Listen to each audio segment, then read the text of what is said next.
Well, it's extraordinary that it's been 15 years since that attack on 9/11, 2001.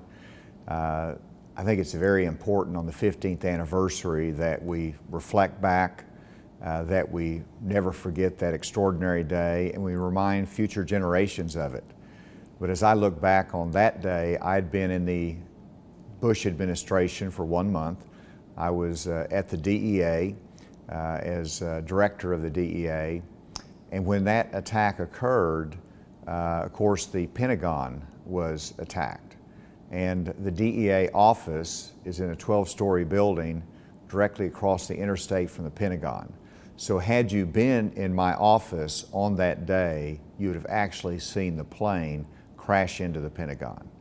And the tremors that shook the building, the trauma that it caused, was small compared to those that were impacted by it and the victims. But even to be that close was too close to history.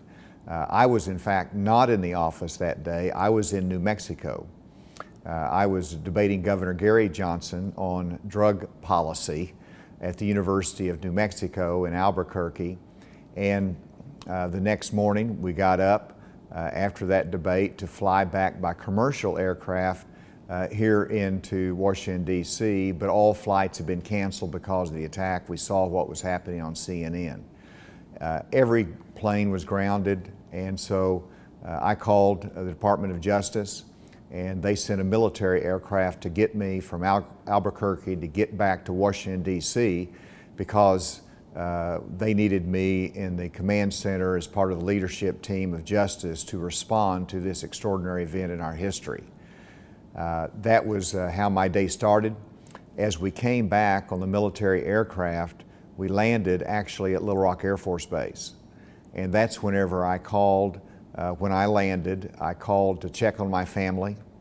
And because I had a daughter in Washington, D.C., I had a son that was there, and so you worried about them. In fact, my daughter was at the United States Capitol during the attack. And of course, they left. They had to go by foot across Washington, D.C. to get to a safe place. So that was on my mind, but I also checked in with the command center at the Department of Justice when we landed in Little Rock. And there I found out that one of the Justice Department families, Ted Olson's wife Barbara, was on the plane that crashed in to the Pentagon. And she had actually called in to the command center while she was on that flight. And so everybody was aware of what was happening. It was very traumatic because I was in Ted and Barbara Olson's home on the Sunday before the attack. So it all was very personal, it was very real. And then when I got back to Washington, D.C. that night, it was my responsibility to organize the DEA in a way that responded to the attack. What was our responsibility? First of all, the biggest concern was, when is the next attack going to happen? Not if, but when. And we had no clue whether there was going to be more that evening, that next day, or when. And so you had to gather intelligence. And so all of our agents in the field were contacting their drug informants, not asking about drug cases, but saying, what are you hearing on the street?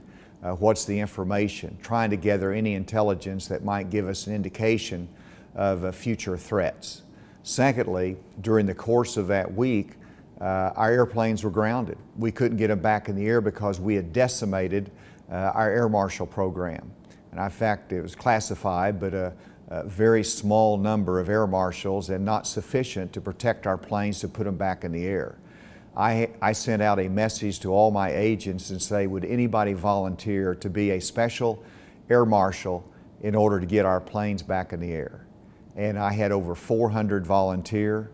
We put those agents to work in a voluntary basis, helping to protect our aircraft, so that I think it was on Friday that they could actually get back into the air. So those are some of the things that I remember on that incredible day. I think it was the 10th year anniversary that I went to speak at a high school assembly on the 9/11 attack. And as I looked out at the audience, I recognized that the students there were 6 years old or 7 years old at the time, and they have a vague memory of it. This is now 15 years after the fact. Many Americans were not even born then. Many have no recollection of it. So it's so important that that extraordinary, historic, and traumatic event is remembered and recalled and never forgotten.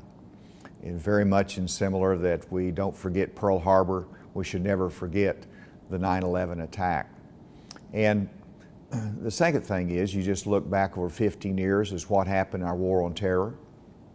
And in fact, it has gone on.